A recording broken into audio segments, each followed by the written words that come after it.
మీ సమస్య సమస్య అంటే ఏమీ లేదండి. ఆ కాలువ నిండిపోయి వచ్చేస్తుంటుందండి. మేము వర్షం వచ్చినా అలా నిలబడి ఆ జంగిల్లా పట్టుకొని నిలబడుతుంటాం. కార్లు అది వచ్చేస్తే కెరటర్లాగా వచ్చి తోసేస్తుంటాయి. అవి అలా పడిపోతాయి. ఒక్కోసారి నా జంగిడితో అలాగే యాపిల్ పడిపోయింది.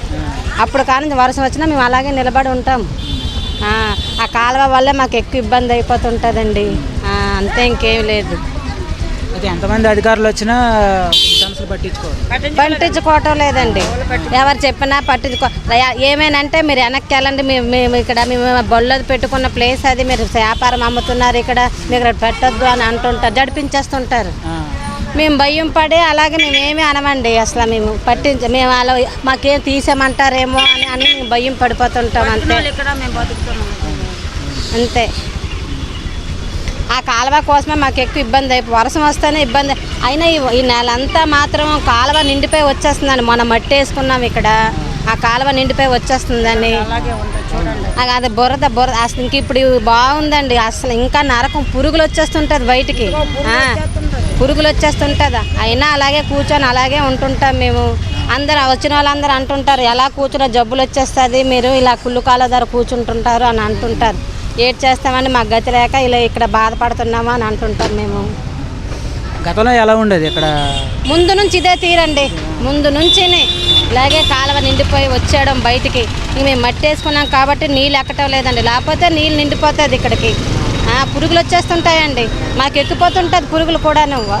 ఉత్తప్పుడు కూడాను ఆ కాలువ నిండిపోయి పురుగులు అందరు ఇక్కడ అందులోనే వేసేస్తుంటారండి. చెత్త చెదారం, కోడి మసాలా అవి బాగా చేసి అన్నిటి చేపలు మీరు కూడా చెత్త ఇక్కడ వేయకూడదు కదా? మేము వేయమండి. వేసేసినా మేము బయట వేస్తాం, కానీ బయట వేసినా మున్సిపాలిటీ వాళ్ళు ఎత్తేస్తుంటారు, కానీ మేము కాలువలో మేము వేయమమ్మా.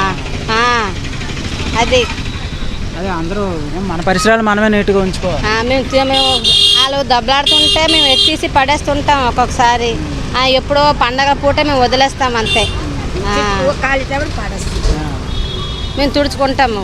జీవీఎంసీలో ఎన్ని రోజులకు వస్తారు క్లీనింగ్ చేస్తారు? రోజు చేస్తాం అంటున్నారండి. వాళ్ళు ఎంత డిమాండ్ చేస్తున్నారు అనుకున్నావు? ఆ తుడిసిన వాళ్ళు ఇంత పండగ వస్తే 100 ఇవ్వాలి వాళ్ళకి. వాళ్ళకి ఎందుకు ఇస్తున్నారు? వాళ్ళకి జీతాలు తీసుకుంటారు. ఒప్పుకోరండి. ఆదివారం పూట 20 రూపాయలు చెత్త వేసేస్తామంటారు. చెత్త వేసేస్తాం, మేము శుభ్రం చేస్తున్నాము, మీరు ఏ కంగాలు చేసేస్తున్నారని మాకు ఇంక రివర్స్ అంటుంటారు. అనడానికి లేదు, వాళ్ళు జీతాలు తీసుకుంటారు. ఏంటి ఆదివారం పూట రోజు 20 రూపాయలు తీసుకుంటారు. ఇంకా కార్తీక మాసంలో మీరు వ్యాపారాలు అమ్ముతున్నారు, కంగాలు చేసేస్తున్నారని రోజు 20 రూపాయలు తీసుకుంటున్నారు మా దగ్గర. ఏడు బాబా ఇంక మీ జీతాలు చాలటం లేదు ఏటని అన్నా కూడాను వాళ్ళు డిమాండ్ చేస్తున్నారు. వాళ్ళు తాగేసి ఉంటుంటారండి, తాగేసి వచ్చి డబ్బులు ఇస్తే కానీ వల్ల లేదని అంటుంటారు. వారము 4 వారాలు 4,20 తీసుకున్నారు. నిన్న 20 తీసుకున్నారు, మొన్న 20 రూపాయలు తీసుకున్నారు. 20 కాదు 50 రూపాయలు వేసి 50 వేసి తెచ్చి సామాన్